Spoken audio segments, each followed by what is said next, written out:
Now that we've generally talked about if statements and shown an example of it, I wanted to talk more specifically about Boolean expressions and some of the different types of Boolean expressions we can have. So remember, a Boolean expression is something that we use as our condition inside of these conditional statements or inside of our if statements, right? If that condition equated to true, we would do some action. So these Boolean expressions are just an expression, like a series of different values that will either compute to true or false. So these are our first type of Boolean operators. These are called relational operators, and you're probably familiar with these from a math class. What it's doing is it's comparing two numerical values and will tell you, either true or false, is this statement true? All right, so on the left-hand side here, we have the symbol. This is describing kind of what it does, and this is showing some example of how you could use it, right? If we had like two variables, x and y, that represented some numerical values, we could compare them in this way. So this is our greater than sign. It's kind of what you would expect, right? But greater than or equal looks slightly different than how you would write it in a math class, and that's because we actually have to type it on a keyboard, right? So we type the greater than sign, and then we type the equal sign. And so this will be true if the value of x is greater than or equal to y, right? And then for less than, it's pretty much the same as greater than, and less than or equal to is the same as greater than or equal to, just with the different character there.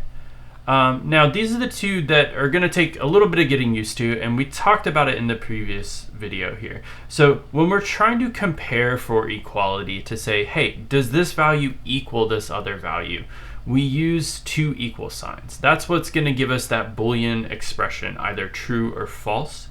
If I use a single equal sign, that's the assignment operator. That's going to force it to be equal, and that's not what we want.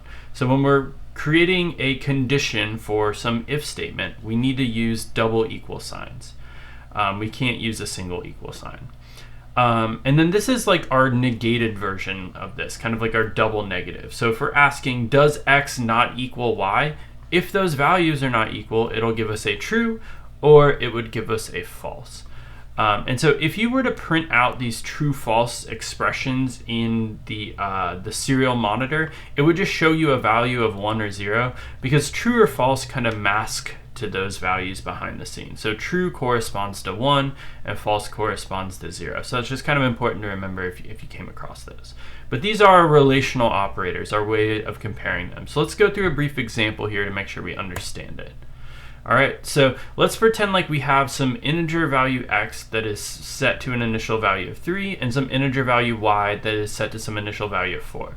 So these are complete lines of code. These are not. These are just little expressions that wouldn't compile. It wouldn't run on our Arduino. But let's just pretend that these are inside of the condition for some if statement, and we want to in our minds kind of determine whether this would be a true value or a false value. So here we're asking, is x less than y? And so we just substitute our values in here, right? So is 3 less than 4? Yeah. Now here we have a little bit more complicated of an expression. And so what we need to remember is that for our orders of operations, we're always going to do our arithmetic operations first. So you would do this multiplication first, and then you would compare the value on the left side to the value on the right side. So this is asking if x times 3 is less than y. And so we would multiply 3 times 3, that would give us a value of 9. 9 is not less than 4, so this value, or this expression, should compute to false. Now here we're saying, okay, is y greater than or equal to x? Yeah, y is greater than or equal to x because 4 is greater than or equal to 3. Here we're saying, okay, does x not equal y? So yeah, x is not equal to y, it's 3 and 4. Then here we're saying, does x equal y? And that would compute to false because those two values aren't equal. And then this last one here would be a mistake if we tried to use it inside of an if statement. It wouldn't compare those two values, it would force those two values to be the same, kind of making the resulting thing be true because we're forcing x to be equal to y. So that would be something that we wouldn't want to do inside of a conditional statement. But let's kind of check our answers here. Yeah, so true, false, true, true, false, and then true because it's forcing them to be the same, but it's not intended, and we should avoid using a single equal sign in a conditional statement.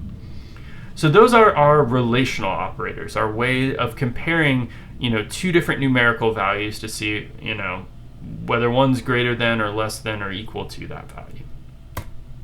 So we also have logical operators. Now these are going to typically be some conjunction between multiple different things to see if this thing is true and that thing is true, or this thing is true or that thing is true. So these are our logical operators here. We have a logical not, a logical and a logical or. So a logical not is a unary operator, meaning it just operates on a single expression, and what it will do is invert the value. Like if x computes to some value of true, it would invert it to be false, and vice versa. But these other two are going to be performed on two different things here. So if x is true and y is true, this whole thing would compute to be true. But if either one of these was false, the entire thing would be false. So this is true if and only if both x and y are true. But our or is a little bit more forgiving. It's going to be true if x is true, it'll be true if y is true, or it'll be true if both of them are true. This is what's known as an inclusive or. So it'll make more sense kind of once we see an example of this, but that's kind of the basic logic behind this. And so what we would do for these kind of joint expressions here is we're always going to perform our arithmetic operations first, and then we will perform our relational operators, and then we'll do like this joining here with our logical operators to see whether it's true or false. All right, so let's take a look at this example. So similarly, these are valid lines of code that are initializing three variables, x, y, and z, to values of 3, 4, and 5. And then these would be like expressions that we would use in a conditional statement here. So this first one here would be something that you might see that would be fairly common, right? So what we're trying to do in this example is see if x is in the range between 0 and 10. But I can't just say, okay, is x greater than 0 but less than 10? I have to join it with a logical operator. So the way this works is we would check the first value, check the second value, and then join them together. So let's do that. We're going to say, okay, is x greater than 0? So that is true. So we'll just put a little t there.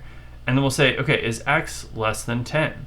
And yeah, 3 is less than 10, so that's true. So the whole thing here should be true, because we're saying true, and that's how an and operation works. Now for this one, we're saying, okay, does y equal 4? And yeah, it does. So that would be true. And then over here, we're saying, does z not equal 5? And no, z does equal 5, so this would be false. And so because we have true on one side, but false on the other side, the whole expression would be false. Because in order for an and expression to be true, they both have to be true. All right, so here we have x less than 10. So is 3 less than 10? Yes, that's true. Is y greater than 10? No, that's false. But here, because we're doing an or is going to be true if either one or both of them are true. So the whole thing would then be true. And one important note is like these vertical bars, you get them, they're directly above the enter key there with the backslash. That's how you type those on a keyboard. But going back to this, okay, is x less than 4? Yes, that's true. Is y less than 2? No, that's false because it's 4. So we have true and false, so that would be false.